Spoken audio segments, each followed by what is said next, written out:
Saudara-saudari yang terkasih, setiap orang mempunyai tugas dan tanggung jawab yang menjadi pekerjaan dan pelayanannya.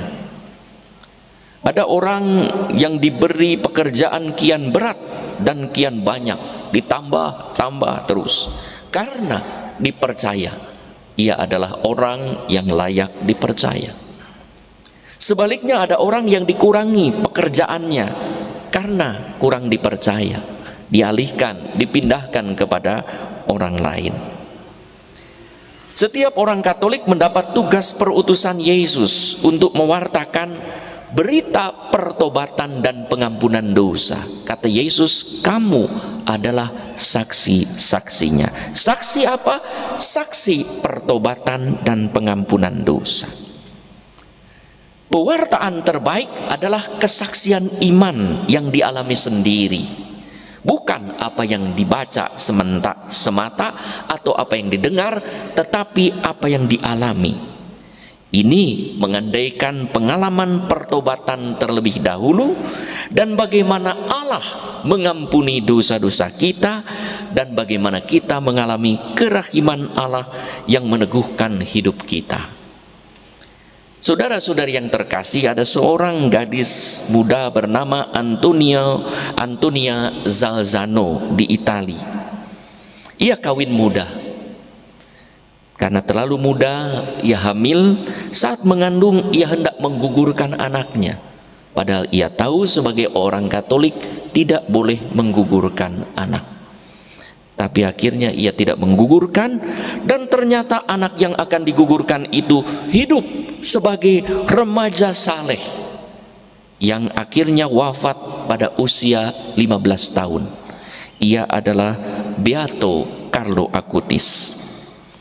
Kecintaan Carlo Acutis pada Ekaristi, pelayanannya pada orang miskin, dan juga kesaksian imannya dalam dunia maya telah membuat ibunya bertobat.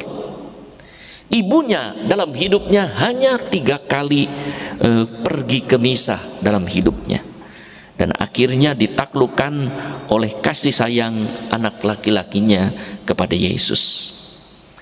Kerahiman yang dialami oleh Carlo Acutis membuat hidupnya bersuka cita sekalipun ia mengalami derita leukemia. Hidup Carlo Acutis menjadi pewartaan nyata akan pertobatan dan pengampunan dosa yang ternyata dialami oleh ibunya sendiri. Antonia Zalzano berkata, saya menyesal pernah ingin menggugurkannya. Itu dosa saya, sehingga saya tidak diberi anak lagi kecuali Carlo Acutis. Sehingga Tuhan akhirnya syukur kepada Allah, setelah Carlo Acutis meninggal, Tuhan baru membutuhkan 20 tahun untuk mendapatkan anak kedua. Carlo Acutis berkata saat akan meninggal, ibu, saya akan masuk ke surga. Kalau saya masuk ke surga, saya akan memberi tanda kepada ibu bahwa saya sudah ada di surga. Dan apa yang terjadi? Beberapa tahun kemudian, 4 tahun setelah wafat, ia mengandung 2 anak kembar wanita yang kemudian diberi nama Francisca dan Misela. Pada saat itu ibunya sadar, ini doa Carlo Acutis, ia sudah berada di surga. Ibunya berkata, Carlo mengajari saya bagaimana mencintai Tuhan, bagaimana saya harus bertobat dan mengalami kerahiman Allah. Iya, Carlo Acutis adalah pemuda yang dipercaya Tuhan untuk mewartakan pertobatan dan pengampunan dosa. Saudara-saudari yang terkasih, Yesus telah memberi kesaksian hidup yang sesuai dengan kitab suci. Dialah Mesias yang menderita, wafat, bangkit, dan pada hari ketiga dan setelah itu pada hari ke-40, tidak berhenti di situ, Yesus naik ke surga sebagaimana disampaikan sebelumnya. 40 hari. Mengapa butuh 40 hari terus-menerus menampakkan diri? Kita tahu 40 hari adalah angka yang sangat penting di dalam kitab suci. Air bah 40 hari 40 malam adalah masa purifikasi, pemurnian, dan sekaligus juga masa untuk transisi kepada kehidupan baru, dan juga masa persiapan untuk periode kehidupan yang baru. Bangsa Israel berjalan di padang gurun mengembara 40 tahun untuk memasuki tanah terjanji sebagai umat terpilih dalam kehidupan yang baru. Yesus untuk memasuki kehidupan publik perlu 40 hari berpuasa. Maka hari ini juga kita mendengar para murid untuk menjadi saksi butuh 40 hari disiapkan oleh Yesus, dan setelah itu Yesus berkata, tinggallah di dalam kota untuk mempersiapkan kedatangan Roh Kudus yang dijanjikan. Dan 40 hari itu adalah di mana Yesus naik ke surga, memasuki dimensi yang ilahi secara penuh. Saudara-saudari yang terkasih, belas kasih Allah itu nyata dalam diri Yesus.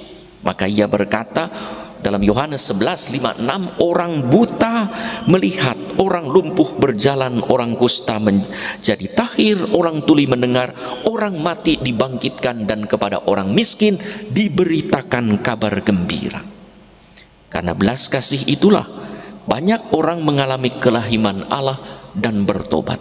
Maria Magdalena mengalami kerahiman Allah dan pertobatan, dan ialah salah satu yang setia sampai berada di bawah kaki salib, dan dialah yang pertama mendapat warta kebangkitan Tuhan. Sebelum naik ke surga, Yesus meminta kepada para muridnya untuk menjadi saksi pertobatan dan pengampunan dosa, setidaknya dengan hidup sesuai dengan nilai-nilai Injil. Sebelum naik ke surga, Yesus pun memberkati murid-muridnya. Para murid bersukacita karenanya. Sukacita adalah tanda nyata orang yang mengalami kerahiman Allah dan pengampunan dosa. Setelah naik ke surga, kini Yesus hadir dimanapun dan kapanpun dalam gereja. Bukan hanya menyertai kita sampai akhir zaman, tetapi juga memberi kuasanya kepada kita melalui Roh Kudus untuk berani menjadi seorang saksi sejati. Saudara-saudari yang terkasih, kita diutus karena pembaptisan menjadi saksi bagaimana kita mengalami kerahiman Allah dan bagaimana kita mengalami pertobatan, sehingga kita dipercaya ambil bagian dalam karya keselamatannya, menjadi saksi berita pertobatan dan kerahiman Allah tersebut. Semoga kita mengalami pertobatan pribadi dan menjadi saksi sejati. Tanpa pertobatan pribadi, tanpa sungguh mengalami kerahiman Allah, kesaksian apa yang hendak kita sampaikan kepada orang lain? Mungkin hanya pengetahuan, mungkin hanya pendengaran, mungkin hanya penglihatan, bukan pengalaman. Kerahiman Allah macam apa yang sudah kita alami dan hendak kita sharingkan kepada sesama? Apabila kita tidak mengalami pertobatan dan kerahiman Allah, sementara kita berani bersaksi, jangan sampai saksi kita adalah saksi palsu. Saudara-saudari yang terkasih, menjadi seorang saksi Kristus adalah utusan yang dipercaya Yesus untuk memberitakan betapa Allah itu Maha Rahim, sebagaimana kita alami dalam diri Carlo Acutis, seorang pemuda. Bagaimana kita dicintai Tuhan dan bagaimana kita mencintai Tuhan. Dan kita juga pernah mendengar cerita asisten Carlo Acutis, asisten rumah di seorang Hindu, akhirnya menjadi Katolik karena melihat kesaksian Carlo Acutis. Semoga kita makin menjadi orang yang dipercaya Tuhan, bahkan makin dipercaya lagi dengan banyak pekerjaan dan pelayanan di dalam keluarga, di tengah umat dan masyarakat. Mari kita menjadi saksi Tuhan. Sebelumnya, mari kita mengalami pertobatan dan kerahiman Allah.